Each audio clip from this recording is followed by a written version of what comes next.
Good morning बच्चों।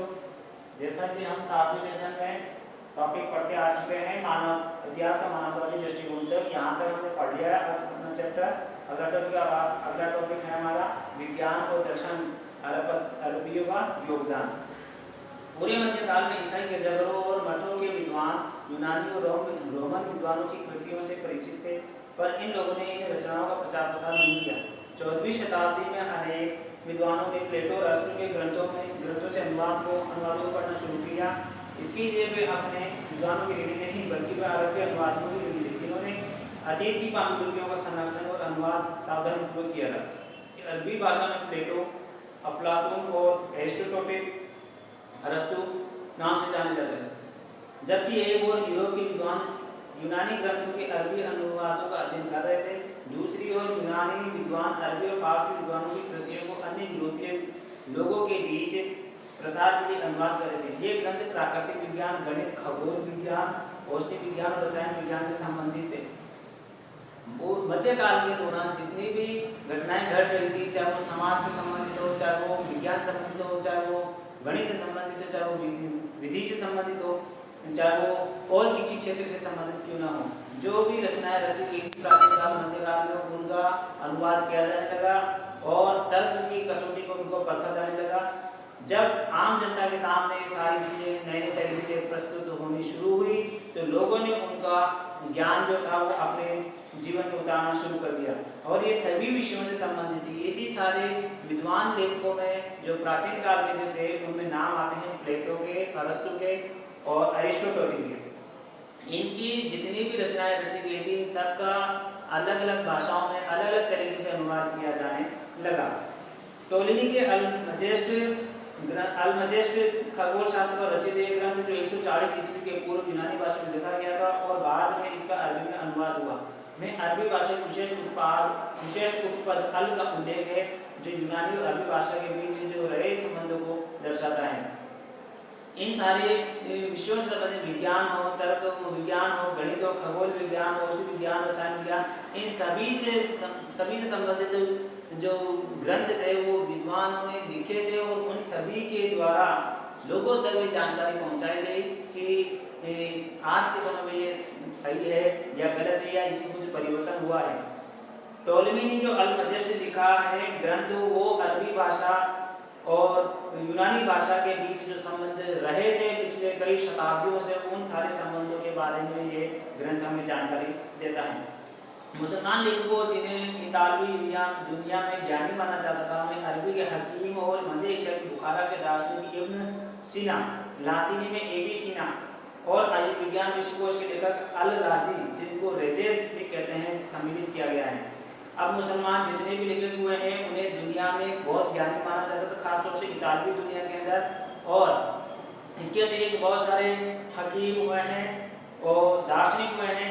इन सारे दार्शनिकों और हकीमों में कुछ विद्वानों के नाम आए जिनको हम इसमें शामिल करते हैं, जिनके नाम है इब्न सीना और एविसीना और रेजेस, जिनको अल राजी भी कहते हैं। स्पेन के अरबी दार्शनिक इब्न रुश्द, लातीनी में अविरोज ने दार्शनिक ज्ञान फिलसूफ और धार्मिक विश्वासों के बीच रहे तनाव को सुलझाने की चेष्टा की। उनकी पद्धति को ईसाई चिंतकों द्वारा अपनाया गया था।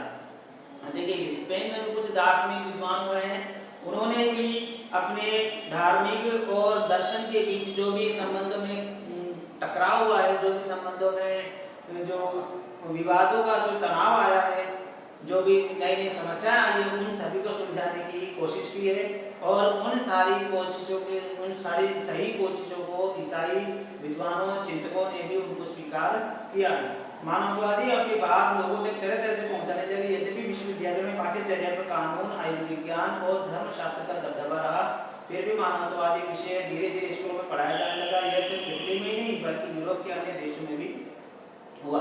अब देखिए, जब विद्वानों ने जब अपने अपने नए नए प्रकार से तर्क लोगों के सामने रखने शुरू किए, अपने पुस्तकों के माध्यम से, ग्रंथों के माध्यम से, किताबों के माध्यम से, रचनाओं के माध्यम से, तो उन सारे ग्रंथों को, पुस्तकों, किताबों की रचनाओं को लोगों के बीच विश्वविद्यालयों के माध्यम से पहुंचाया जाने लगा।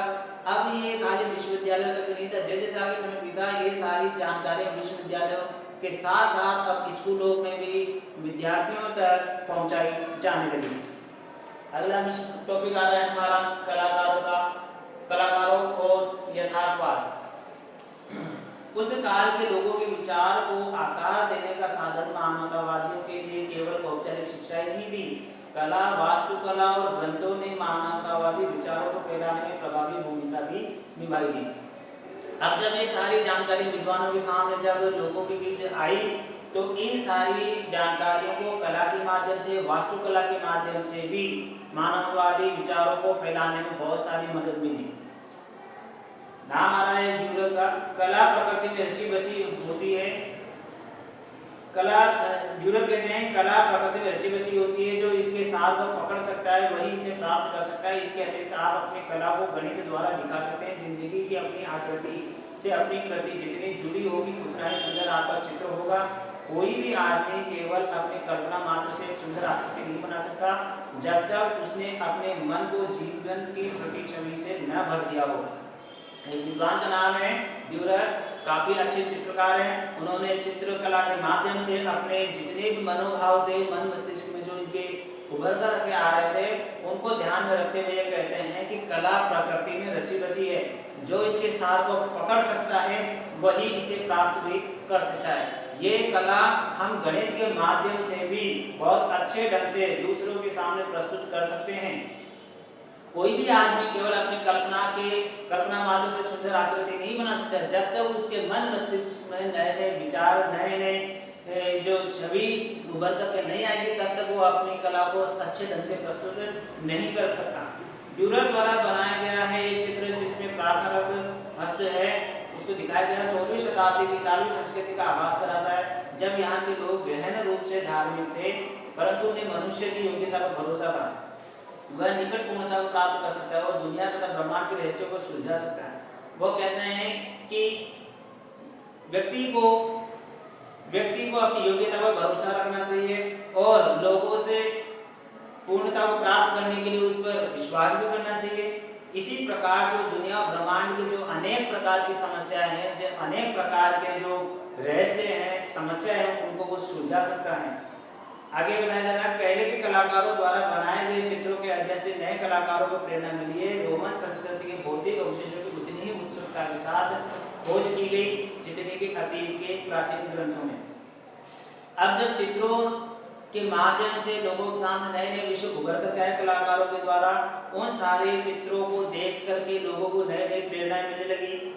अब लोगों के सामने समस्या थी कि जो प्राचीन काल में जो ग्रंथ रचे गए थे उनके भी नए नए प्रकार से उनका भी अनुकरण किया जाए, उनका भी नए तरीके से अनुवाद किया जाए।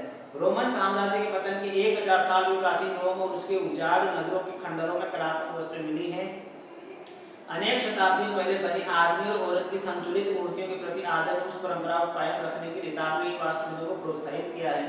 रोमन साम्राज्य के 1000 साल बाद में जो प्राचीन काल के जो खंडर हो चुके हैं, भवन महल, वहां पर जब जानकारियां प्राप्त करने के लिए विद्वान लोग गए तो उनको खंडरों से बहुत सारी कीमती कलात्मक वस्तुएं मिली है। जिसमें एक चित्र मिला है जिसमें आदमी और औरत की संतुलित मूर्तियों के प्रति आदर को, उस आदर के साथ उस परंपरा को कायम करते हुए दिखाया गया है।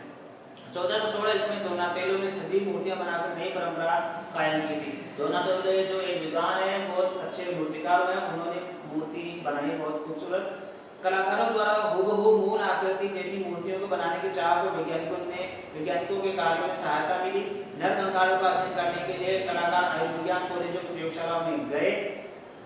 बेल्जियम के मूल के ऑन्ड्रियस वेसेलियस जो 1514 से 1564 का समय रहा है, पादुआ विश्वविद्यालय में आयुर्विज्ञान के प्राध्यापक थे। ये पहले व्यक्ति थे जिन्होंने सूक्ष्म परीक्षण के लिए मनुष्य के शरीर की चीर-फाड़ की थी। कलाकारों के द्वारा बहुत सारी कलात्मक चित्र बनाए गए हैं जिनको देखने के बाद हमें पता चलता है कि उस समय आज की जैसी ही चिकित्सा पद्धति थी, आज के जैसे विज्ञान मौजूद था। कुछ जगहों से हमें खुदाई के दौरान जो नर कंकाल मिले हैं, उन चित्रों को देखने के बाद, उन चीजों को देखने के बाद पता चला है कि पहले आज की तरह ही पहले भी इस प्रकार के जो चीर-फाड़ हुआ करते थे, जो ऑपरेशन वगैरह हुआ करते थे, शल्य चिकित्सा हुआ करती थी, वो की जाते थे। और इसी तरीके से एक नाम आया इसमें ऑड्रियस वेसेलिस का, जो कि 16वीं शताब्दी के एक बहुत बड़े आयुर्विज्ञान के प्राध्यापक रहे और उन्हीं की नेतृत्व में चीरफाड़ का जो कार्य है वो किया गया है। इसी समय से आधुनिक शरीर क्रिया विज्ञान का प्रारंभ हुआ। चित्रकारों के लिए नमूने के तौर पर प्राचीन कृतियां नहीं थी, लेकिन मूर्तिकारों की तरह उन्होंने यथार्थ चित्र बनाने की कोशिश भी की थी। उन्हें अब यह मालूम हो गया कि रेखा गणित के ज्ञान से चित्रकार अपने परिदृश्य को ठीक तरह से समझ सकता है तथा प्रकाश के बदलते गुणों का अध्ययन करने से उनके चित्रों में त्रिआयामी रूप दिया जा सकता है। अब जो पहले चित्रकारी की जाती थी, उन चित्रों को अब नए तरीके से यथार्थ वास्तविक समय में प्रस्तुत करने की कोशिश की। आज के समय को ध्यान में रखते, वर्तमान समय को ध्यान में रखते हुए चित्र बनाए जाने लगे थे। लेकिन जो चित्रकार गणित से अच्छी तरह से वाकिफ था, जानकार था, उसने क्या किया, अब अपने चित्रों